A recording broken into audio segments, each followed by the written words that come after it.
All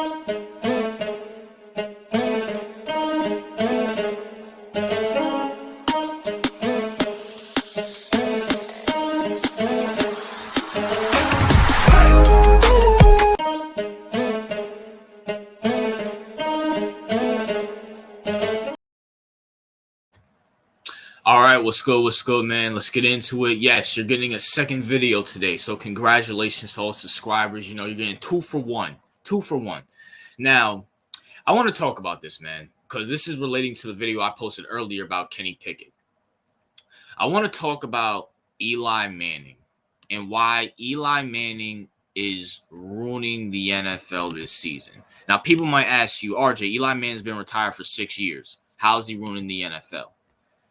And I just want to say, well, first of all, before I say this, I want to say I am a Giants fan. I love Eli Manning. That Super Bowl run in 2011 was amazing. It was incredible. I have no issue. Well, I have some issues with Eli, but I have nothing against Eli.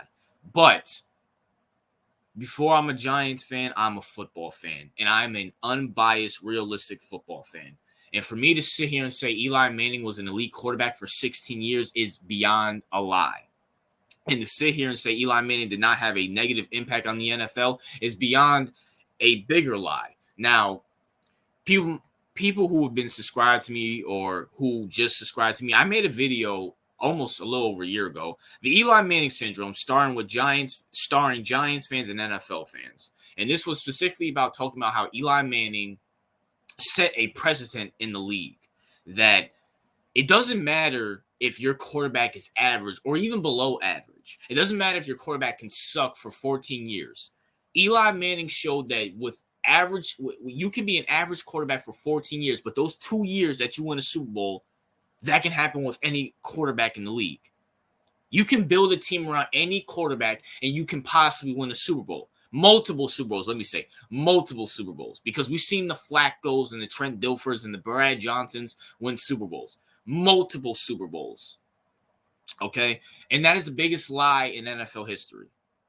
And I said that to say this. Eli Manning, maybe directly is not ruining the NFL, but indirectly he's ruining the NFL this year. You know why? Because we got guys like Kenny Pickett running around, and Steeler fans and NFL fans think they can win with Kenny Pickett. Just because he has the good team and the good coaching around him. Guess what? You can't win with him. You can't win with guys like Kenny Pickett. He's not good at all.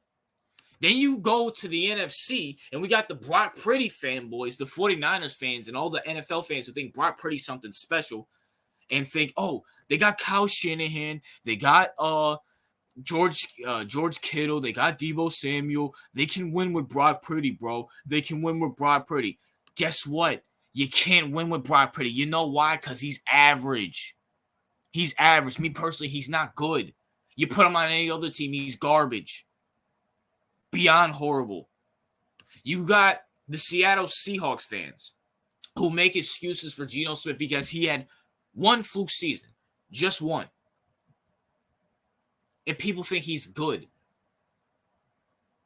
for some reason. Guess what? Geno is not good. He's not good. Just because he had one fluke season and you put him with the best offensive line, you put him with the best receivers, you put him with a good running back in Kenneth Walker, you got Pete Carroll, you got a good defense. The reason why the Seattle Seahawks are 5-5 or 5-6 is because Geno Smith sucks. And then you go to my Giants, and I'm not going to elaborate on Daniel Jones because if you want to know my opinions on Daniel Jones, I highly suggest you go watch my Eli Manning syndrome video starring Giants fans and NFL fans where I elaborate on that. Now, granted, this was the year that he went to the playoffs, but it still holds true. It still holds truth to this day as we see Daniel Jones sucked this year, and now he's going for the season. And he's going off my Giants. Rightfully so. Thank God so. Amen. Because he is beyond horrible. But this is the reflection. You have Kenny Pickett, Brock Purdy, Geno Smith, and Daniel Jones here because of Eli Manning. And then not only these, because they're doing their jobs, Kenny Pickett, Brock Purdy, and Daniel and Geno, they're just doing their jobs. They're just trying to make a living, support the families. You got idiot fans hyping this up, using Eli Manning as an example of, look, RJ, it doesn't matter. Eli Manning, he's an average quarterback. He won 2 Super Bowls. Guess what, idiots? It's never going to happen again. I said it before. I say it again. Can you name me an average quarterback who's, let's be for real, Eli Manning was garbage for 14 years. Even if you want to say, I'll say for 10 years because he made the Pro Bowl his 4 years, for 4 years. So for 10 years, Eli Manning has been garbage. Can you name me a quarterback who's been garbage to average majority of his career, who won multiple Super Bowls? Keyword, people, NFL fans, football fans, get the earwax out your ear. Listen to the words that I'm saying. Can you name me an average to below average quarterback who won multiple Super Bowls? And for all the Giants fans who are going to sit here and say Phil Simms at the time was a top 10, maybe even top 5 quarterback. Besides Joe Montana, Elway, Marino, Jim Kelly, Phil Simms was right up there. Was he the best? No, but he was great for that era. And I also made a video talking about the eras of each quarterback. You should go check it out. I think I called it's a quarterback's league, whatever the case may be. Go check that video out where I explain that type of stuff. Listen, and by the way, Phil Simms didn't win that second Super Bowl. It was just Hollister. So just get that the way. Listen, there will never be an Eli Manning. I said this on my stream with my co-host CEO. Eli Manning is like Bigfoot. You've seen him. You see pictures of him, but you can't prove that he's real. You've seen Eli Manning win 2 Super Bowls, but you saw the rest of his career where he was beyond horrible, getting bounced in the first round by the Eagles, by the Panthers, by the Packers. But he won those 2 Super Bowls. And then you see them his last 10 years from 2011 to 2019 where he was beyond horrible. Don't give me this offensive line excuse. Guess what? When you're making the most money in NFL history like Eli Manning was, it's your job to elevate, a la Patrick Mahomes and Aaron Rodgers do. So it was Eli Manning's fault we didn't have the best offensive line. It's Eli Manning's fault we didn't have good receivers unless we drafted an Odell Beckham. That's Eli Manning's fault. But guess what? That's not the point.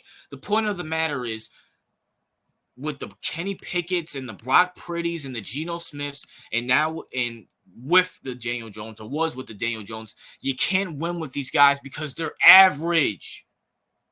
You need to strike lightning in a bottle to win with average. And let's be for real. Would you rather have a Mahomes or a Hurts or a Lamar or a Josh Allen or Joe Burrow and say, I have a good chance to win a Super Bowl? Or would you want to have a Kenny Pickett, a Brock Purdy, guys who are Amazon workers, Walmart greeters? These guys are the nerds in high school that used to push away from your girlfriends when they try to ask her for help for her homework. The Geno Smiths of the world, guys who were garbage for majority of the career, but they have one good year where they go to the playoffs and throw 30 touchdowns and you give him a bag. Now he sucks. This is all a reflection of the Eli Manning syndrome. NFL fans, stop hyping up mediocrity at the quarterback position. Eli Manning's never going to happen again. Get over it.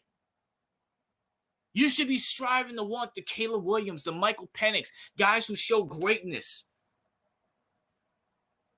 This is all a reflection on Eli Manning, the Eli Manning syndrome, as I call it. Maybe not Eli Manning himself, because once again, Eli Manning is doing his job. He's supposed to win 2 Super Bowls. As an NFL quarterback, you're supposed to win 2 quarterbacks. At the same time, as NFL fans, the Kenny Pickett's, once again, the Brock Purdy's, the Geno Smiths, and the was of the Daniel Jones will never win a Super Bowl despite what team you put around them.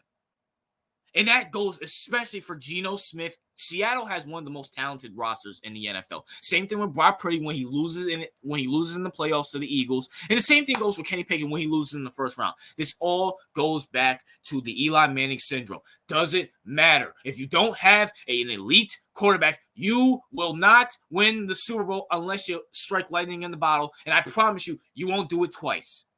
Go ask Ravens fans with Joe Flacco or Trent Dilfer. Go ask Bucs fans with Brad Johnson. But that's my thoughts, man. What are yours? I highly suggest if you want a full explanation, please go watch my Eli Manning syndrome video where I talk about Daniel Jones and Eli Manning specifically, man. But that video is very good, especially if you like my content. But I had to make this video because this NFL season has such mediocrity at the quarterback position. People still hype it up. People still hype it up, man. I don't know why. Let me know if you enjoyed this video, man. Let me know if you agree with me, disagree with me. Let me know if I missed anything. If there's anything you guys want me to elaborate on my next live stream or another video. But RJ out.